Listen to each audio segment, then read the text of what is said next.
అనుభవంతో చెప్తున్నా. 50 రూపాయలు టికెట్ కావాలంటే ఇప్పుడు ఉన్న థియేటర్లో పెట్టరు, వాళ్ళకి వెళ్ళదు. గవర్నమెంట్ 1000 కోట్లు పెట్టించి జిల్లాకు ఒకటైతే కట్టమని ఫస్ట్ కట్టినాక గవర్నమెంట్ అజమాయిషి ఉంటుంది. కానీ నువ్వు పరాయణ సొమ్ముకు మీరెవరండి గవర్నమెంట్? నేను అడుగుతున్నా. థియేటర్ మాయి లేవు, ఆంధ్ర వాళ్ళ థియేటర్లు ఉండొచ్చు, కానీ అది సబబు కాదు. అది ఎవరికి సొల్యూషన్ ప్రభుత్వానికి నేను చెప్తున్నా. వాళ్ళు ప్రభుత్వం ఉన్న ముఖ్యమంత్రి కానీ సంబంధించిన మంత్రులు కానీ నాకంటే వాళ్ళు జూనియర్స్ అని చెప్తున్నా. వాళ్ళకు అనుభవం ఈ సినిమా ఇండస్ట్రీ మీద లేదు కాబట్టి నేను చెప్తున్నా, గట్టిగా చెప్తున్నా. వాళ్ళు యువకులాలు, ఇప్పుడున్న ముఖ్యమంత్రి యువకుడు. నేను చెప్తున్నా, నేను ఒక సీనియర్ 65 ఏళ్ళ అనుభవం ఉన్నోనుగా చెప్తున్నా.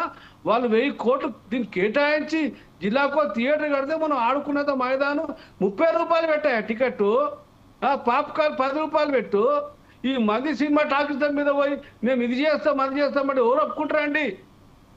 చెప్పు. నేను చెప్తున్నా, ముఖ్యమంత్రిని అడుగుతున్నా, గట్టిగా అడుగుతున్నా. ఈ ఆలోచన 17,000 కోట్లు మాఫ్ చేసినామండి రైతులకు.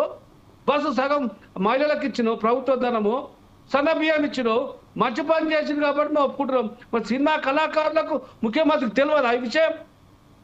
ఇంతగానో మొత్తుకోవన్నా? అవార్డు ప్రకటించిన గద్దరి సంతోషం, కానీ ఆయన తెలంగాణలో ఉండాలి. అందులో ఫైనల్ చేస్తావు. ఆంధ్ర వాళ్ళకి ఎందుకు ఇస్తావు నువ్వు? తెలుగు ఫిలిం సిటీ ఏందా? తెలుగు ఫిలిం ఛాంబర్ ఏందా? నాకు అర్థం కాదు. ముఖ్యమంత్రికి అర్థమైతలేదా? సంబంధించిన మంత్రికి అర్థమైతలేదా? ఈ తెలంగాణ ఫిలిం ఛాంబర్ ఏర్పాటు చేయాలని వాళ్ళకి తెలియదా? వాళ్ళకి ఓట్లు వద్దా? 2 లక్షల మంది ఉన్నారు ఇక్కడ ఓటర్స్ ఫిలిం ఇండస్ట్రీలో. అది వాళ్ళకి అర్థమైతలేదా? చెప్పు. అయితే ఇదే